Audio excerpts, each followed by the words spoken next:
این مهمانی در توزیع مسخره تمام نشد؟ اینجا تاریکه. دیشب را چگونه سپری کردی؟ خیلی ترسیده بودم. مجبور شدم شب را در کنار جانوران بخوابم. چگونه توانستید مرا با حال خود رها کرده بروید؟ چگونه توانستید خود بر بستر نرم بخوابید و مرا بر سنگ سخت بخوابانید؟ مجبور بودی. باید میرفتی.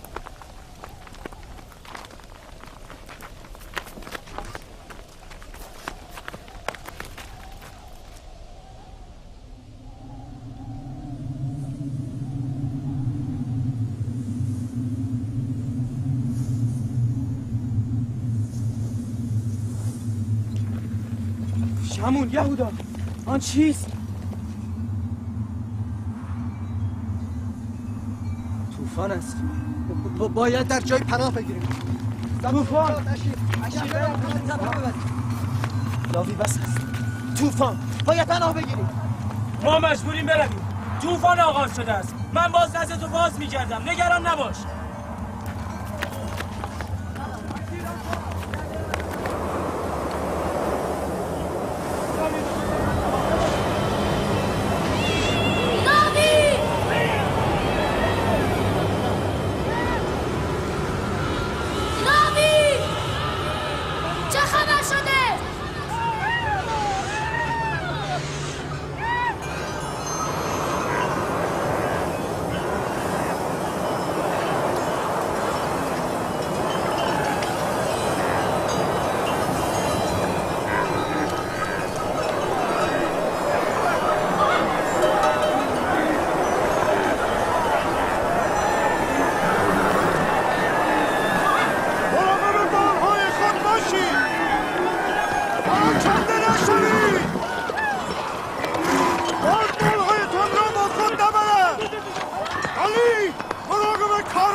طوفان تمام شد.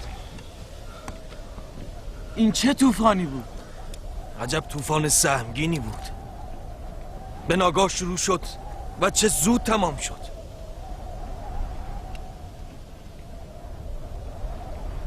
اینجا کجاست ولی؟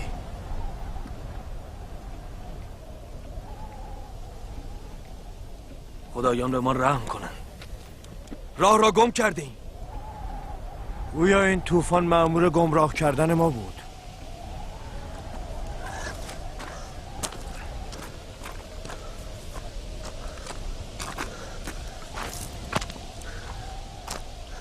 بی مقدمه و یک باره شروع شد. خوب هم که ما را اذیت کرد به ناگاه تمام شد.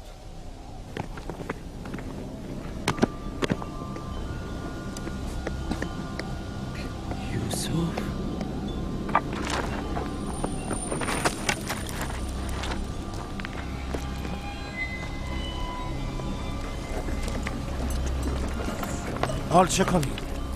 نمیدانم. اصلا اینجا را نمیشناسم.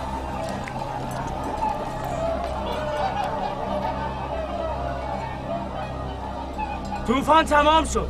نترس، من اینجا من هستم. میترسم. اینجا تاریک است. منو بیرون بیاورید. نمیتوانم. حرکت این پرندگان شاید نشانه‌ای باشه. از این سو حرکت میکنیم. حرکت میکنیم. از این سو. همه سوار شود. از کجا میدانید که راه را درست میرویم؟ بالاخره باید از سوی رفت. من به خدای جدم ابراهیم توکل کردم. امیدوارم که راه را پیدا کنیم. و اگر هم پیدا نکردیم تشنگی همه را از پای خواهد انداخت. ببین چه مقدار آب داریم فلی. خیلی کم.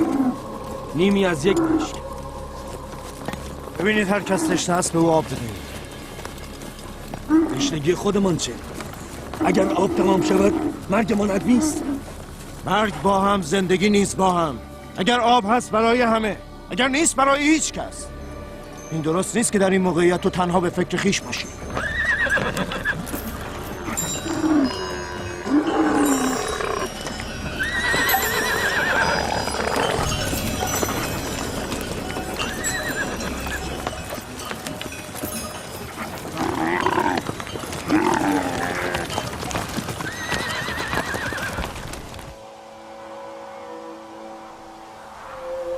چرا قدر او را نشناختم؟ او ودیعه الهی بود. مقدر شده بود ولی خدا در روی زمین باشد. من پدر خوبی نبودم. فرزندم را دوست نداشتم. اگر داشتم به دست دشمنش نمی سپردم. آیا به راستی فرزندان مرا دشمن یوسف می‌دانید؟ تو جز این تصور میکنی؟ برادرانم یوسف را دوست نداشتند. ای کاش با آنها نمیرفت. من او را فرستادم. مقصر من هستم. ای کاش نمیفرستادم.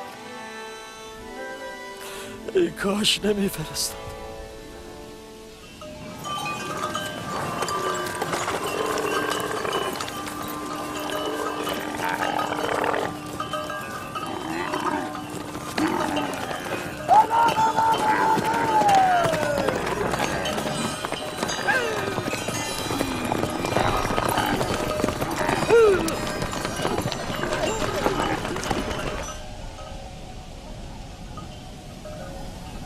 صبر کن ببینم این صدای چیست؟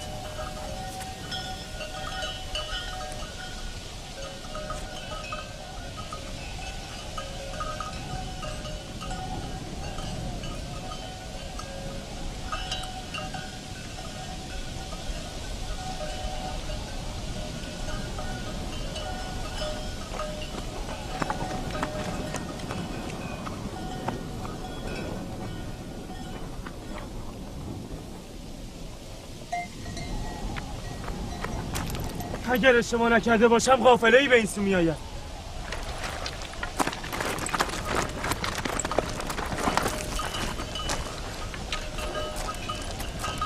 کاملا درست است.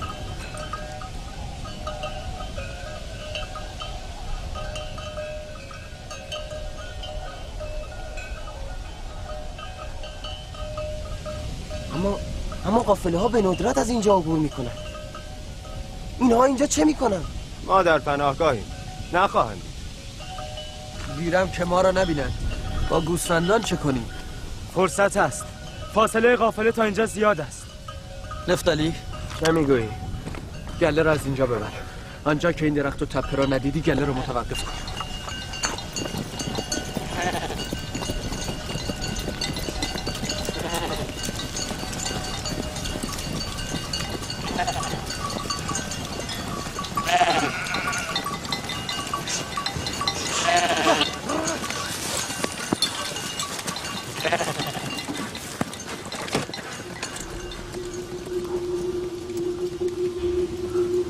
خب دیگر گله را نخواهد. آن تک درخت تپه‌های کنار آن را می‌شناسم. اینجا سفرسنگی کنعان است. پای آن درخت چاه آبی وجود دارد. اجازه بدهید این مژده را به کاروانیان بدهم. بیفایده است. آب آن چاه شور است. شما اطمینان دارید که این آب شور است؟ چند بار از اینجا عبور کردم. آب این چاه حتی برای حیوانات هم قابل شرب نیست. افراد غافل از تشنگی هلاک خواهند شد. چاره ای بیندیشید. چاره کار این است که به سرعت حرکت خود را تا چاه بعدی ادامه دهیم و قبل از تاریکی هوا به آب برسیم. وگرنه هم اهالی کاروان هم حیوانات به شدت آسیب ببینند. حرکت میکنیم. حرکت میکنیم. به شدت گام‌های خود بیافزایید.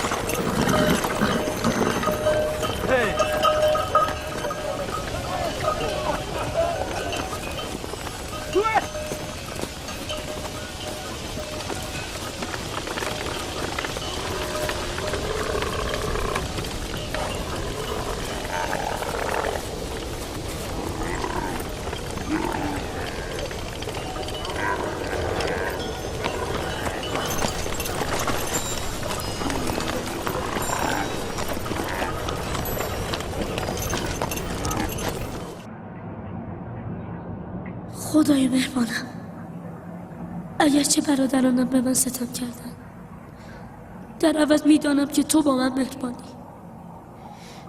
مرا از قعر این چاه نجات بده. با تو عهد میکنم که اگر نجات یابم در همه عمر جز برای تو بندگی نکنم و همیشه از فرمان تو اطاعت کنم.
نزنید آنها را. بیفایده است. اینجا کمی اتراق میکنیم.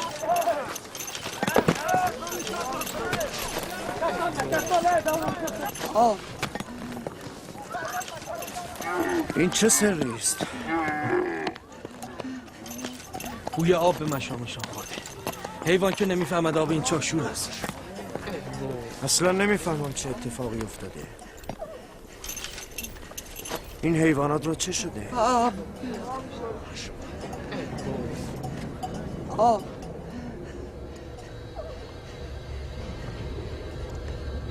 آب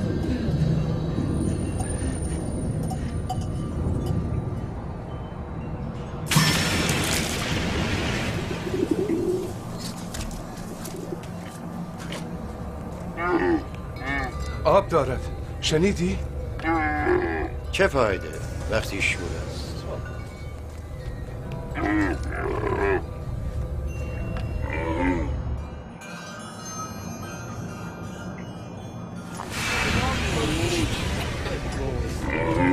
آب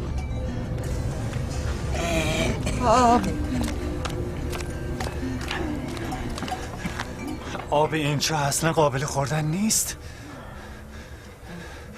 این پیرمرد به شدت بیمار است و تشنه. صلاح میدانید قدری آب بکشیم. شاید بعضی از حیوانات خوردند. بیهوده به خود زحمت ندهید. گفتم شور است. زیانی ندارد که.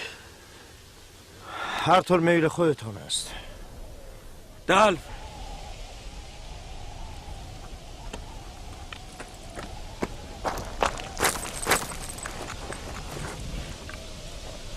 اگر او را از چاه در آوردن چه میکنید؟ بهتر. مگر شما نمیخواستید کاروانیان او را بیابند و ببرند؟ یعنی بگذاریم برادرمان را همینطور ببرن؟ با تو موافقم. نباید درمان را به رایگان ببرد. اما منظور من که این نبود. نظر تو مهم نیست. مهم این است که یوسف را میتوان به بهای گزاف فروخت. یعنی بگوییم برادرمان را میفروشیم؟ نه، میگوییم غلام فراری من را میفروشیم.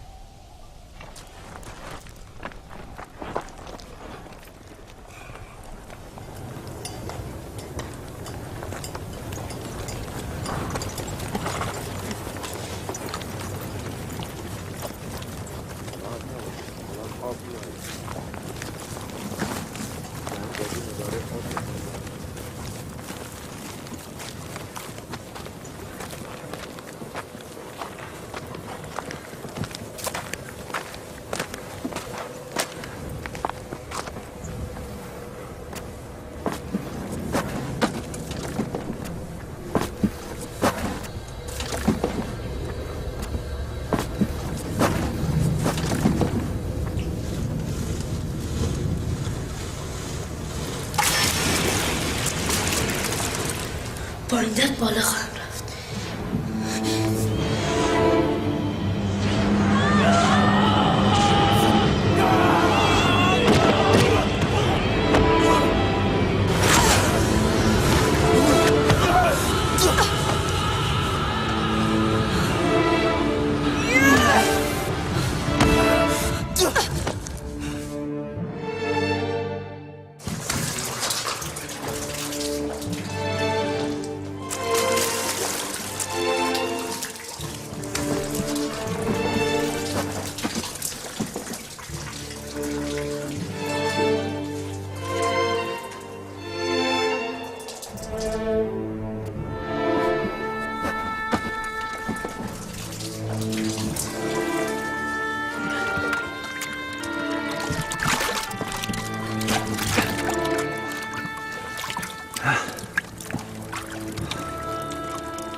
این که شیرین است.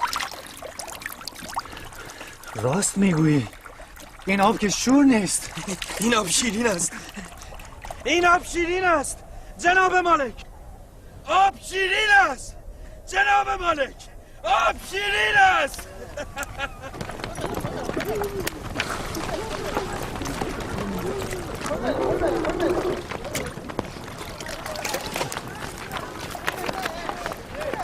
عجیب است.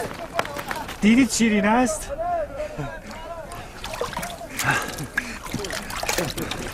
عجیب است. چه اتفاقی افتاده؟ من یقین دارم که قبلا آب این چاه شور بود. بیایید آب بنوشید.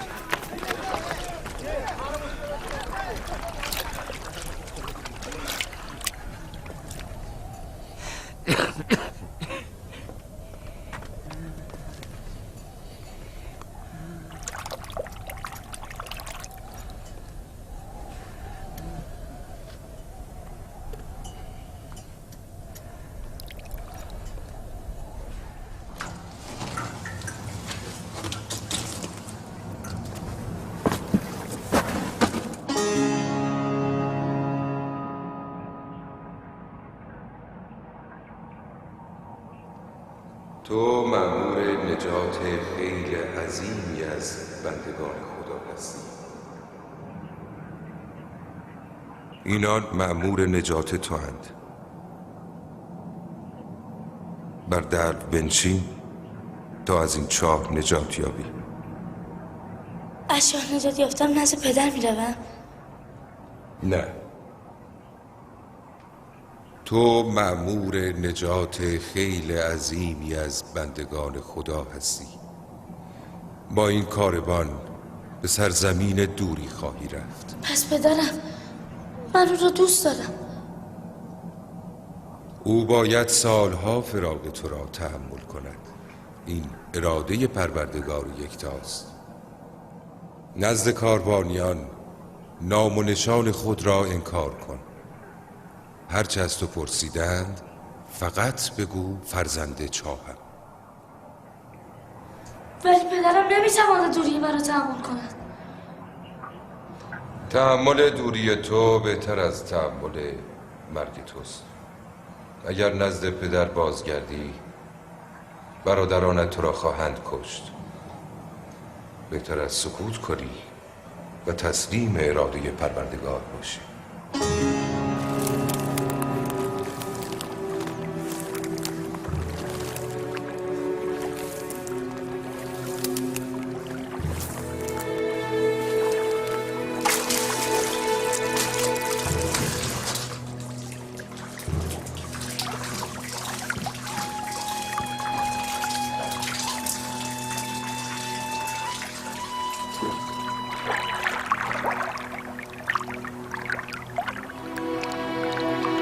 تو مأمور نجات خیلی عظیمی از بندگان خدا هستی. کمک کنید. چرا سنگین شده؟ بکشید. بکش.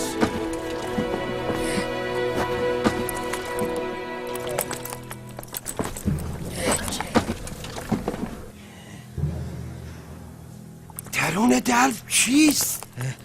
جناب مالک، تو چیستی؟ فرشته یا انسان؟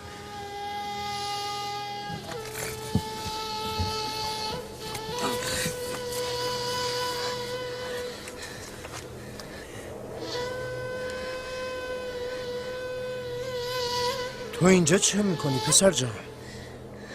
تا کنون کودکی به این زیبایی ندیده بودم. تو درونت چاه چه میکردی؟ به دنبال کسی میگردی؟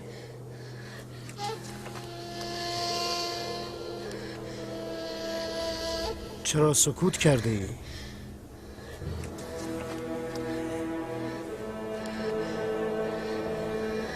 زبان ما را نمیدانی یا از ترس سخن نمیگویی؟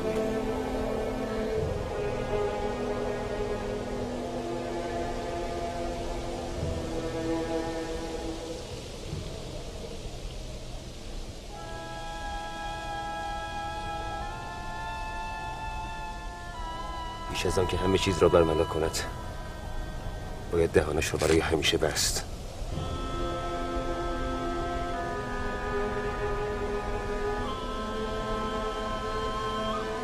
من از اهالی همین منطقه هستم. تردید ندارم که عبرانی است. نترس پسر جان، کسی به تو آسیبی نمیرساند. حرف بزن. نام تو چیست؟ یوسف. چه عجب، پس تو زبان هم داری. بگو ببینم، اهل کدام شهری؟ از کدام قبیله ای؟ فرزند کیستی؟ نمیگویم. نمیخواهم نزد آنان باز کردم. آنها میخواهم مرا بکشند. یعنی بستگان تو قصد جان تو را دارند؟ آنها مرا در اینجا انداختند. چاره چیست؟ در نهایت که باید بازگردی. مرا با خود ببرید. نمیخواهم به خانه بازگردم. پدر و مادرت چه میشوند؟ نه، نمیتوانم تو را با خود ببرم. پس اجازه دهید من از اینجا بروم، به جایی که مرا پیدا نکنند.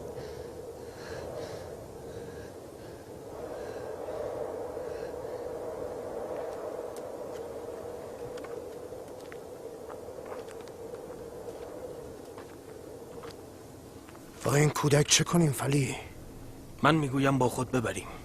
اگر خاندانش او را میخواستند به چاه نمیانداختند. این چهره معصوم نمیتواند دروغ بگوید. اگر واقعا جان او در خطر باشد نجات جان او ضروری است. او غلام گرانبهایی است. میدانید از فروش او چه درآمد سرشاری نصیب شما میشود. مرا بفروشید به عنوان برده، به عنوان غلام. من راضیم، فقط مرا از اینجا ببرید.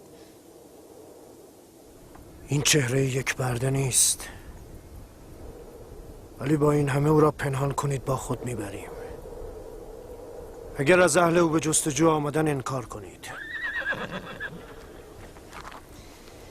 اگر میخواهی تو را با خود ببریم باید سکوت کنی و درون یکی از آن صندوق‌ها پنهان شوی. موافقی؟ موافقم. هیچ یک از ما کودکی ندیده. دیده است؟ اصلا کدام کودک؟ کودکی ندیده ای؟ در این بیابان کودک چه میکند؟ آب به اندازه کافی برداری.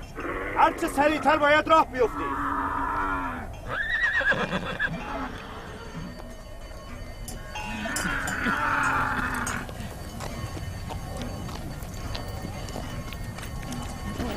اینها کیستند؟ نکند راهزن باشد. نگهبانها!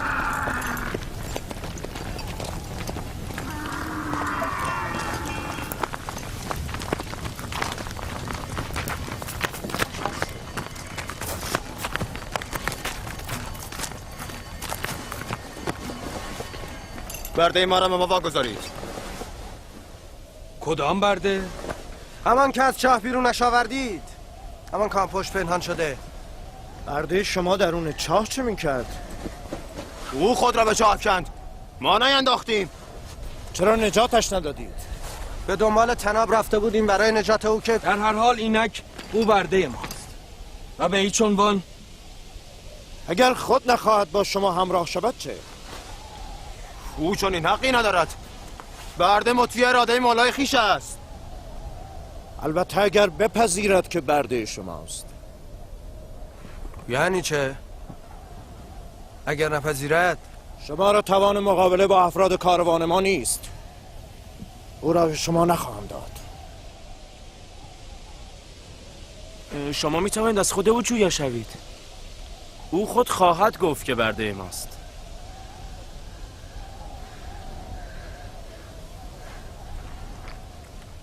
از اینان نترس پسر جان. نمیتوانند به تو آسیبی برسانند. بگو ببینم آیا تو غلام اینان هستی؟ دروغ گفتن رو به من نیاموختن.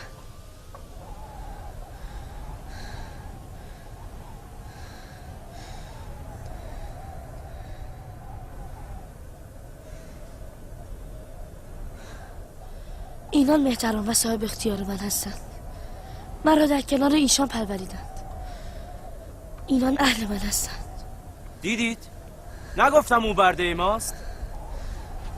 سخنان این کودک دو پهلوست. واضح تر بگو. آیا تو برده اینان هستی؟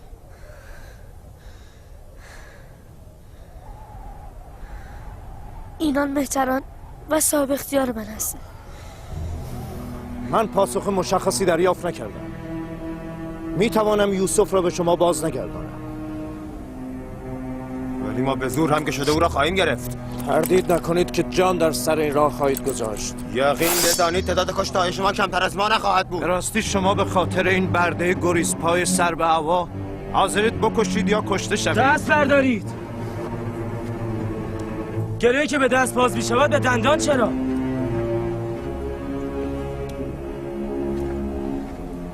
خواب کشتن یوسف را ببینی. من دلیل این همه اصرار شما را برای پاس گرفتن او خوب میفهمم. اگر نمیخواهید همه چیز را همینجا افشا کنم، دست بردارید و او را به کاروانیان بدهید و قائله را ختم کنید. فعلا که حربه برنده در دست توست، اما به موقع حساب تو را هم خواهم رسید.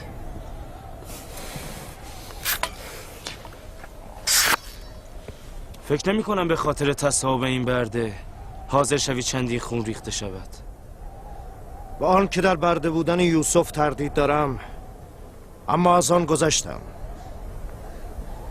میخوای که با صاحبان خود بروی؟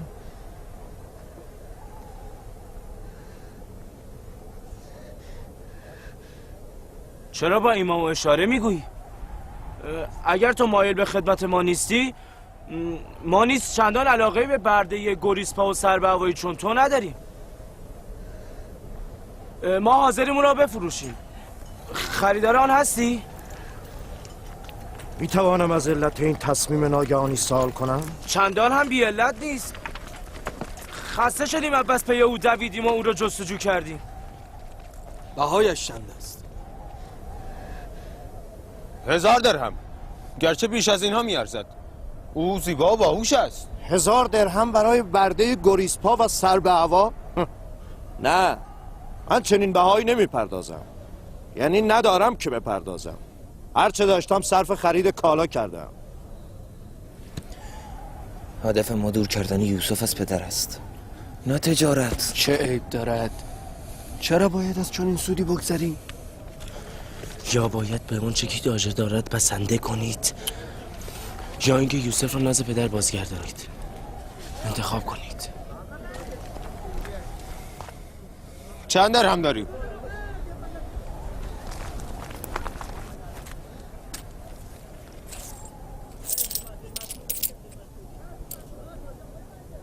همه داشته من همین 18 سکه است. میدانم که برای یوسف کافی نیست. ما چشم طمع به قیمت یوسف ندوخته ایم. البته زهد ما افزونتر از آن است که چشم طمع به 30 مضر دنیا داشته باشی. میبینید که به سادگی از سود کلان برده خود چشم‌پوشی کرده، به ثمنی اندک قناعت میکنیم. مطمئن باشین نیش و کنایه ها بی پاسخ نخواهد ماند. چه شد؟ برده تان را میفروشید یا نه؟ فروختیم.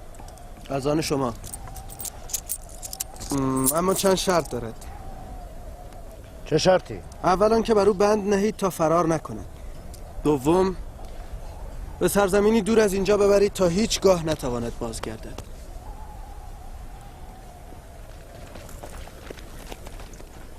اگر یک بار دیگر تو را در کنعان ببینم زنده نخواهی ماند.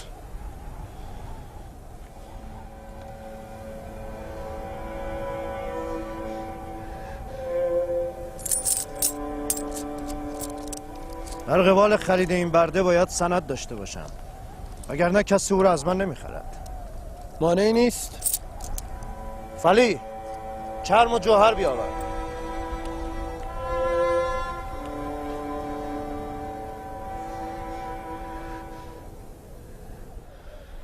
نگران نباش، اینها بهتر از ما هستند. با آنها برو. اینجا در خطری. مرا ببخش که نتوانستم کاری انجام دهم. این اراده خداوند متعال است. من باید با این کاروان بروم، اما برای تو و برادرانم نگرانم. خداوند به شما رحم کند.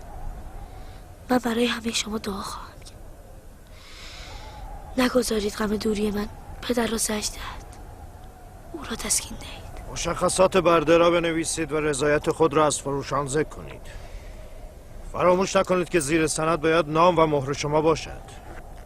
لاوی، مراقب بنیامین باش.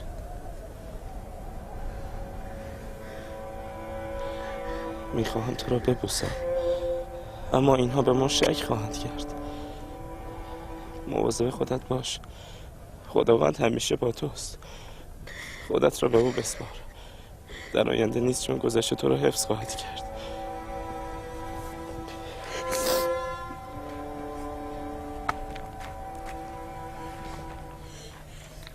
دستهای غلام را ببند. اگر فرار کند تو مقصر خواهی بود. این سند را نیز در صندوق بگذار. آماده حرکت شوید.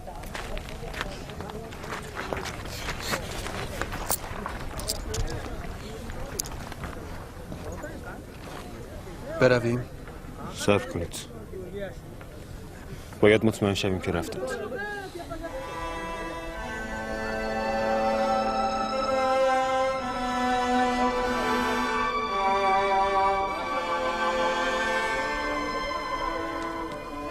حرکت میکنی؟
علت این گریه و بیتابی چیست؟ ای کاش میتوانستم با فروشندگان خود ودا کنم. هیچ یک ودا هم نکردم. عجیب است. من در ایشان اثری از مهر نسبت به تو ندیدم و در تو نیز اثری جز وحشت از ایشان مشاهده نکردم.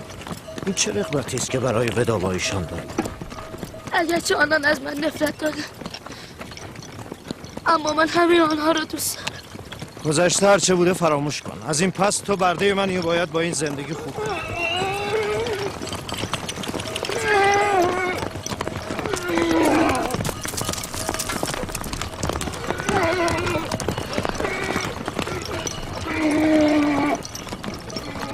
فروشندگان غلام که به دنبال ما نمی آید. نمیدانم چه نیرنگی در کار این.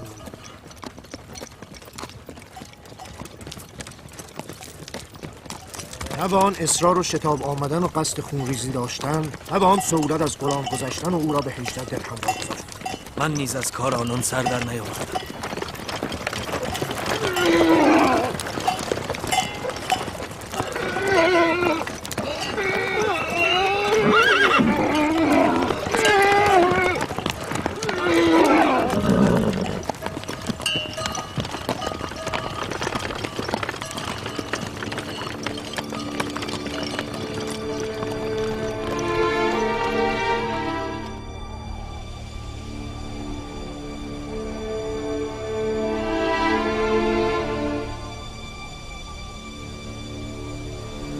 احساس میکنم حال یوسف خوب نیست.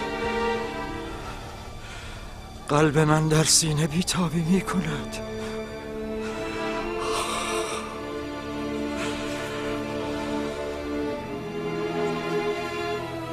روز به انتها رسید و یعقوب همچنان منتظر است.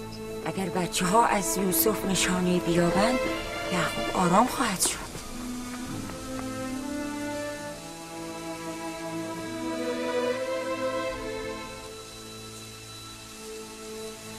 من احساس میکنم در این ماجرا مقصر هستم. خداوند ما را ببخشد. ما میخواستیم یوسف از سروری بیفتم.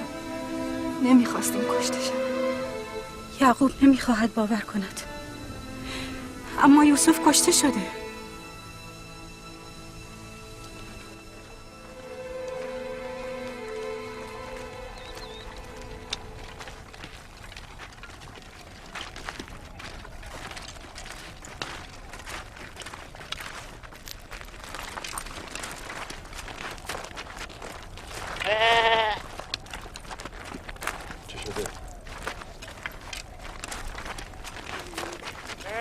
چه شده؟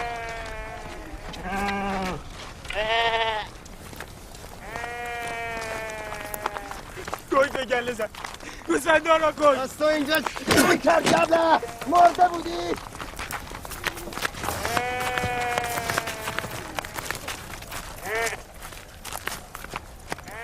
تعداد گرگان زیاد بود و من تنها بودم. از که انتقام حمله میکردم. از من کاری ساخته نبود. تا کنون گرگ گوسفندی از گله ما نکشته بود.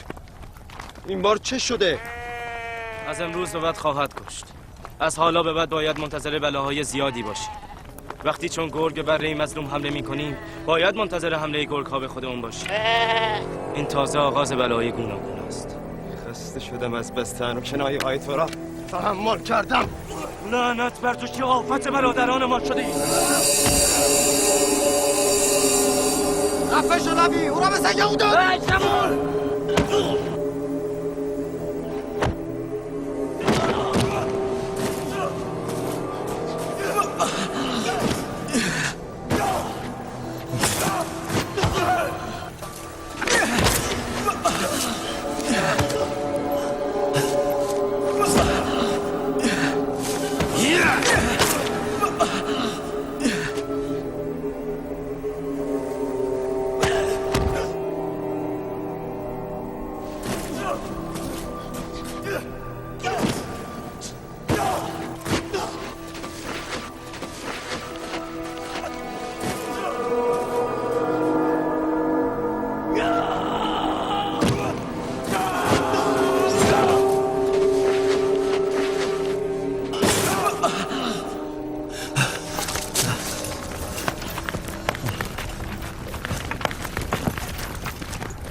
ولی فرار کرد.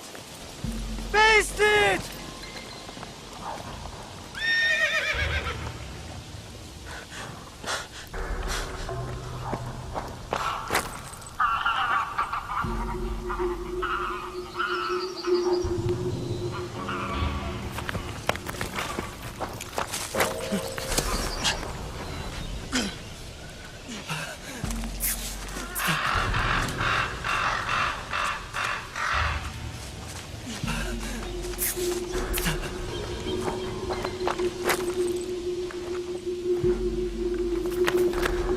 یوسف را ندیدی؟ آن کودک عبرانی را میگویم. نه نمیدانم. تو را می آوردی. به پشت سر که نگاه کردم دیدم نیست. اصلا تو را با او چه کار؟ فلیح او را به من سپرد. اگر گم شود به سختی مجازات خواهم شد.